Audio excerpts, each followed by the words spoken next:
ও তুমি চুরি করে কি খাচ্ছ এটা? আর চুরি করে খাওয়া, আমার গাড়ি নিতে এসেছিল সকালবেলা, হ্যাঁ। গ্যারেজের থেকে নিয়ে যেতে পারলো না গাড়ি। কেন? ওই যে গাড়ি কেন? ওই গাড়ির হাইড্রোলিকের নাট ভেঙে গেছে, ভেতরে ভেঙে গেছে, সব ভেঙে গেছে। এবার এইখান থেকে কল্যাণী পাঠাতে হবে, কি করে পাঠাবো? অনেক কিছু নষ্ট হয়েছে। এবার আমি তো বললাম না গায়ের জোরে চালাতাম, এখন হলো কি করলাম। এর জন্য মনটা কালকে থেকে খারাপ। ও বলছে আমার ওইটা গাড়ি না, আমার ওইটা পা ছিল, আমি ওর সাহায্যে বাইরে টাইরে যেতে পারতাম, এখন আবার ঘরে থাকতে হবে, কষ্ট হচ্ছে এর জন্য।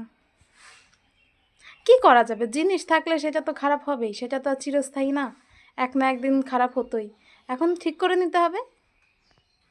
পাঠাবো দেখি, অনেক প্রেশারে পড়ে গেলাম এখন। ওই যা যতখানি নষ্ট হয়েছে বললো অনেকদিন টাইম লাগবে, পার্টস খুঁজে পাওয়াই মুশকিল। কিন্তু ওনার কাছে পাওয়া যাবে, উনি কোম্পানি থেকে নিয়ে এসে লাগাবে বললো।